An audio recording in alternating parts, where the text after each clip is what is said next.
Hello, my name is Marianne DeMarco, your host for the DoctorBioDiesel documentary. I hope you have already watched the introductory video segment above. Internet News Network and the Forever Green TV show have done documentaries for television, but this is an experimental internet documentary that can be updated on a daily basis for years to come. This video segment will introduce Dr. Richard Parnas, PhD, from the University of Connecticut, who invented a revolutionary transesterification reactor that fits in a 4-foot by 4-foot by 4-foot footprint.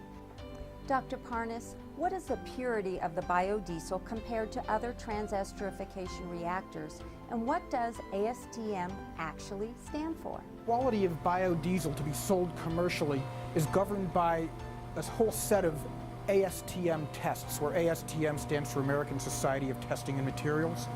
All fuels and all sorts of products are governed by that. And the biodiesel that's produced in this process is all ASTM quality. In fact, the motor pool here at the University of Connecticut told us several years ago that they would take all of the biodiesel we can produce for use in the shuttle buses as long as it all meets ASTM quality. So I have a colleague here, Professor Jim Stewart, who's an analytical chemist, and he has set up an ASTM testing laboratory where all of our biodiesel gets tested. So anything that doesn't make it, we reprocess. We very seldom have to do that. Dr. Parnas, how did you come up with this most revolutionary idea? The transesterification process has been around for 100 years, and there is not another system like this on the planet. I was here with a couple of my students, Matt Boucher, Cliff Weed, and a professor from chemistry, Nick Leadbeater, and we were talking about making biodiesel in a continuous reactor. And at the same time, we were talking about using gravity to separate the biodiesel, because oftentimes in many processes, you'll have a reactor, and after the reactor, the biodiesel and glycerol that's mixed with it goes to a settling tank. And as we spoke with one another, we said, I'm wondering if we could put the settling tank and the reactor in one place at the same time. The basic idea is, does everything have to sit perfectly still for the settling to occur? So we decided to do an experiment to see if we could have a flow process occur at the same time as the settling. And the first reactor that we built was actually a small separatory funnel, a little device about this big, looks like a big funnel. And we actually showed that we could make biodiesel and separate the glycerol at the same time. After that, we built this reactor. Dr. Parnas, could you explain how you sample the biodiesel to make sure it is in fact ASTM grade? I mean, in a sense, you are actually counting the molecules, aren't you? When we run our reactor, in order to make sure that our reactor is behaving properly, we take samples of both the biodiesel stream coming out the top of the reactor and the glycerol waste stream coming out the bottom of the reactor. And what we do when we take these samples is we fill a 1,000 milliliter graduated cylinder and we time how long it takes to fill. That allows us to double check our electronic flow meters, because flow is a volume of fluid divided by time. Then we also measure the mass of our collected fluid, so we can divide the mass by the volume in order to get the density of those fluids. That helps us in understanding the composition of the fluids. We also do some other tests called gas chromatography, thermogravimetric analysis, and a couple of other tests in order to measure the actual chemical composition of the fluids. Dr. Parnas, using the EPA's own method of ranking the efficiency of any green process, how does the carbon life cycle analysis model compare to your precision flow transesterification reactor that creates almost no waste from your unique process and thereby a minimal amount of pollution?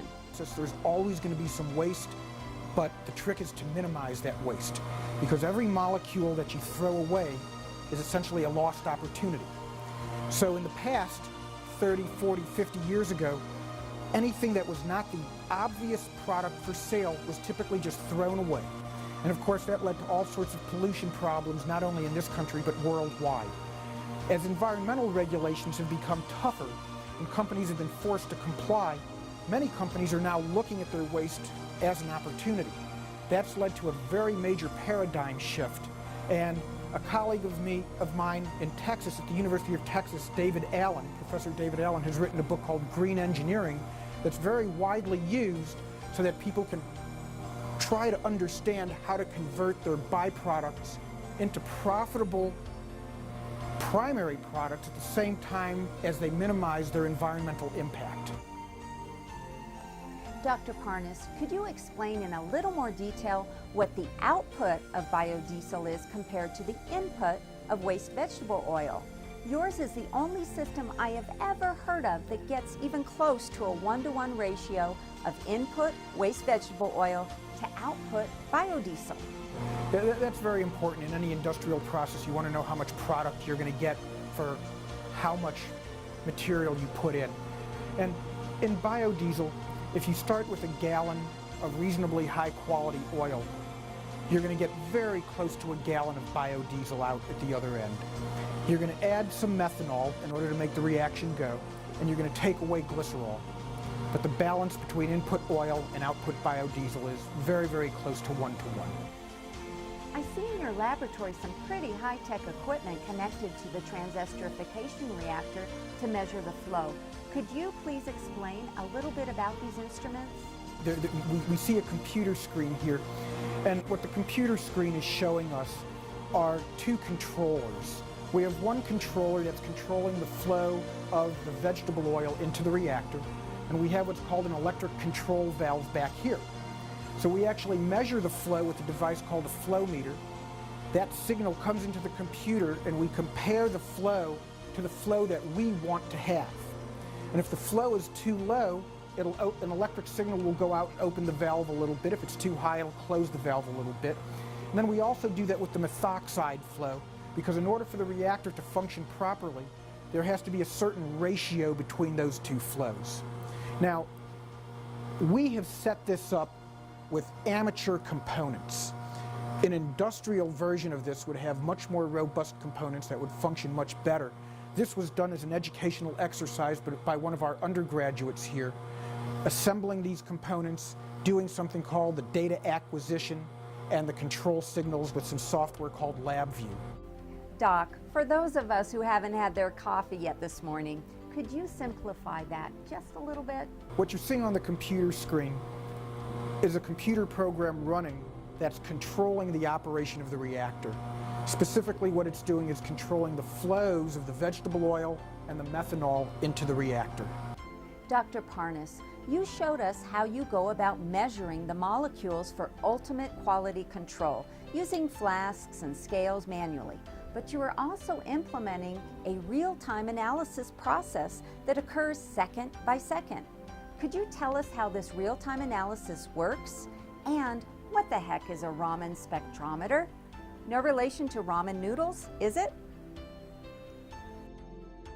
In a real commercial operating plant, if you collect those samples and then send them off to a laboratory for analysis to have the ASTM tests done, it may take 2, 3, or 4 days. And if you're processing at a high rate, by the time you find out if your process is working correctly, you may have processed many hundreds of thousands or millions of gallons, and if your process is off spec, you've just wasted a tremendous amount of material. So there's a strong incentive to develop analytical techniques to give us real-time information.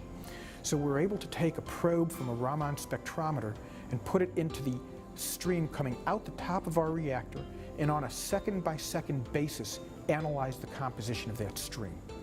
Now that's in the research phase right now, because what we need to do is show that the Raman spectrometer can predict what the ASTM tests would tell us, because the ASTM tests are what the legally binding information is. So what we want to do is give commercial producers real-time information where they know whether they're passing their tests. They'll still have to take samples for ASTM testing, but they'll be able to do that testing with confidence instead of with guesswork. Dr. Parnas, you have one of your colleagues in your laboratory today who is refining the Raman spectrometer process. Could you introduce us to Wayne Smith, whose company manufactures the Raman spectrometer? Raman's been in the laboratory for many years, but recently it's become smaller and more compact, and so we're taking it out into the field and into the plant. And so we're able to integrate it into, processes that are outside the laboratory, where, Richard had previously said that samples are taken offline to a laboratory, and 3 or 4 days later, you find out the results.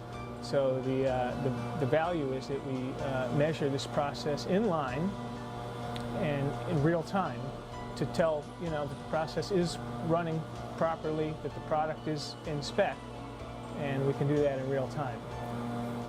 So Wayne, could you explain in a little more detail how this leap forward in real-time, second-by-second analysis using the Raman spectrometer works? I've seen them in use before, but I have never seen one so tiny, and I know the Raman uses laser technology, but how? This Raman device used to be in a laboratory and was practically the size of a refrigerator and required lots of power, water cooling. The sensitivity wasn't good, the probes were large. So, in the last 10 to 15 years, lasers have gotten smaller, lower cost. We've been able to shrink things down real small so that things are portable now. And we can take these, out into the field, into the labs, the plants, the pilot plants, and so forth. So Wayne, how did you become involved with this maniacal genius creating a whole new industry? Been involved with UConn for a number of other projects, so we met through that, and then hearing about this opportunity for the continuous flow reactor, where they needed to continuously monitor the reactor versus drawing samples, bring them to the lab, doing the results. So we're providing a solution where we can tell them in real time the products that are being made. Dr. Parnas, please explain to us what your lab is doing and how your laboratory is working with commercialization from around the world. The University of Connecticut, what I have is a biodiesel production laboratory. And in that laboratory, what we do is we design reactors and separation processes that are necessary in order to produce biodiesel. So some of the processes that we've designed and built, we have patents on. We're working with people to commercialize these now in various places, including the southern part of the United States, France, various places here in New England. The glycerol is normally thought of as a byproduct. Now, when the glycerol comes out of the reactor, it actually has a lot of methanol and potassium hydroxide in it. So the raw glycerol stream here is a toxic waste product. It would cost over $200 to legally remove each 55-gallon drum of it. So what we do, and what most commercial biodiesel operations do, is they reclaim the methanol from this waste stream because they have to buy methanol to run the process in the first place. The other thing that we do is we neutralize our glycerol, because since it has a lot of potassium hydroxide catalyst in it, it's very caustic. So we neutralize it with phosphoric acid in order to make a material called potassium phosphate, which is a fertilizer ingredient. Then the glycerol that we have is reasonably well cleaned up, and there are many companies that will buy it for approximately $1 a gallon. They will convert it, they will further clean it up to food grade or pharmaceutical grade glycerol to be used in shampoos and hundreds of other products. However, we have a new reactor here where we are converting the glycerol into a specialty chemical that's worth approximately $25 a gallon. And so what we're going to be doing is, as we commercialize this technology, we're going to be bringing this specialty chemical technology along also in order to help businesses double their revenue, so that both the biodiesel and the glycerol are a profitable revenue stream for the business. Dr. Parnas, you take waste vegetable oil from the University of Connecticut Food Services, which feeds 20,000 students, so this is in the non-food oil group, and turn it into ASTM-grade biodiesel, which the university's shuttles actually use. Tell us a little bit more about this loop. When we run our reactor, we see a situation where we have a very interesting combination of the chemical reactions and phase separation. Phase separation is like what happens in oil and vinegar salad dressing when the two materials don't like each other and they separate. So in our reactor, when we make biodiesel, we also make a byproduct called glycerol. And so the two will phase separate. And so what you see in the reactor is you see some swirls and some interesting motion within the reactor. And what that is showing is that phase separation process in real time. Now, in other processes that are out there, all the others that I'm aware of, the reactors are very highly mixed. And so in that case, the glycerol and the biodiesel stay all together and they come out of the reactor together.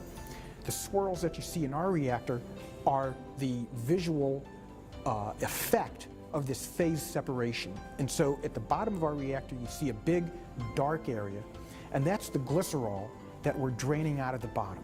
And then as you go up the reactor, you get more highly purified biodiesel until when you come out of the reactor, there's very little of the glycerol left, and the vegetable oil is almost all converted to biodiesel. And then, of course, we have to do a couple of subsequent purification stages that everybody else does also, but we don't need the special glycerol separation step.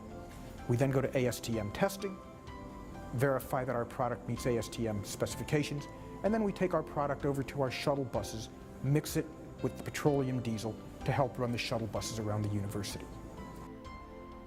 Dr. Panas, could you explain in lay language your unique process of taking the different non-food oils like waste vegetable oil, jatropha, and algae and making ASTM grade biodiesel? The thing we do here is we're doing it with non-food oils. Most of what we do here, we use waste vegetable oil that we collect from the dining services here at the University of Connecticut, because we have about 20,000 students here, so there's a fair amount. And we process, somewhere between 1,500 and 2,500 gallons a year of waste vegetable oil into ASTM grade biodiesel. What we do is mainly a two-step process. With waste vegetable oil, first we go through what's called a pre-treatment process, where we react the free fatty acids that are present in waste vegetable oil and make those into biodiesel. Then we go into the normal biodiesel production process, where we react the normal vegetable oil molecules called triglycerides into biodiesel. Now, since we use non-food feedstocks, waste vegetable oil, of course, is lower quality, it has contaminants in it, it's a little harder to process. Another non-food feedstock is an oil that comes from a plant called jatropha, and we have processed that here. And it's a non-food oil because it's very, very bitter. It has a lot of these free fatty acids in it right out of the seed. We process that. The other non-food oil that many people talk about today is oil from algae, and that's still in the research and development phase, and we're working with companies on that as well. There are some differences in algae oil, but enough similarity so that we think it'll process almost like everything else. Dr. Panas, we can see into the 6-inch diameter by 4-foot glass tube of your reactor, and some type of phase separation is happening in the middle of the tube between the dark waste vegetable oil at the bottom and the light-colored biodiesel at the top. Could you explain why this phase separation takes place at all without all the mixing that is done with conventional transesterification processes? What is unique about this reactor here, and the reason we have a patent on it, is because at the same time the chemical reaction occurs to convert the reactants to the products, the separation of the glycerol from the biodiesel occurs. So let me point out in detail a couple of features of the reactor. First, right at this point here is where we're combining the vegetable oil with the methanol, and then it goes through here, and this is actually a mixer here, and it goes in here, and then it very slowly, over a period of about 20 minutes, flows up the length of the reactor. While it's flowing up the length of the reactor, these chemical reactions are occurring. But at the same time, we're making the glycerol. The molecules of glycerol agglomerate together and form little droplets, and they're heavier than the biodiesel. And so they separate from the biodiesel and fall down to the bottom of the reactor, just like oil and vinegar salad dressings separate. This black puddle that you see in the bottom of the reactor, this is the glycerol, and we're continuously draining the glycerol out the bottom of the reactor, and we're draining it down into this tank here. At the same time, the biodiesel is coming out the top of the reactor, and it's going to that tank further over there. So the reason we have this reactor tilted over is because at the same time the chemical reaction occurs to make the biodiesel, we're also separating the glycerol. And by tilting the reactor, this allows us to get the vast majority of glycerol out the bottom, and only a little bit of the glycerol goes out the top with the biodiesel. This particular reactor, which is a 6-inch diameter tube, runs at about 1 liter per minute, which is the equivalent of about 15 gallons per hour. So every 10 hours it'll do about 150 gallons. And what that means, if this was run on a business basis, that is as close to 24/7 as possible, this reactor as it sits here would do about 100 or 150,000 gallons per year. Now, in the same footprint that we have here, we could also put a 12-inch reactor, and a 12-inch reactor would do 4 times the flow. So we have the capability to set up a reactor right here that would do about 500,000 gallons per year. However, we don't have the infrastructure to support that because this is a research environment. The other thing that you might notice in the picture, of course, is that this thing is tilted back. And one of the very interesting things that happens is that when you tilt the reactor back, it gives a much better performance for separating out that glycerol. And that has to do with a fairly mathematical relationship between the flow of the fluid, the direction of gravity, which is straight down, as well as some of the fluid mechanics that's going on inside the reactor. So we don't have to go into the details, but there's a very good reason why we tilt this back, so that under these conditions right now, we're getting about 99% conversion of the triglyceride vegetable oils to the biodiesel. And at the same time, we're getting about 85% separation efficiency of glycerol. And that means that 85% of the glycerol that's created in the reactor is coming out in the bottom here, and only 15% of the glycerol is going out the top with the biodiesel. And the reason that's important is because once we've gotten most of the glycerol out, as we're doing right now, then the rest of the glycerol can be easily cleaned out of the biodiesel in normal post-processing steps. Dr. Panas, I know that you are improving the analysis from periodic sampling to continuous real-time sampling, but could you explain the difference between flow, mass, density, gas chromatography, and thermographic analysis in fluid dynamics? As we run this reactor, we seek to understand how much glycerol is being produced, how much biodiesel is being produced, and where everything is going, what's coming out the top, what's coming out the bottom. In order to do that, each hour we take samples of the material coming out the top, and we take samples of material coming out the bottom. When we take those samples, we fill up these 1,000 milliliter or 1 liter graduated cylinders, and we actually time how long it takes to fill these up in order to double check our flow meters. And then also, once we have a volume, we weigh this material on our balance here in order to get the mass so that we can get the density. What we're not seeing on the camera is we're also taking these samples and we're doing gas chromatography testing on them to get the composition, that is the chemical composition of the material coming out the top. And the samples from the bottom of the reactor, we're going to go do several different tests on those. We're going to go do something called a titration, as well as a thermogravimetric analysis in order to understand the chemical composition. When we understand the chemical composition, then that allows us to know exactly where all the molecules are going. Great. Now can you tell us a little bit about the quality control of real-time sampling using a Raman spectrometer to make absolutely sure in a second-by-second time frame that what you are making is always ASTM grade biodiesel?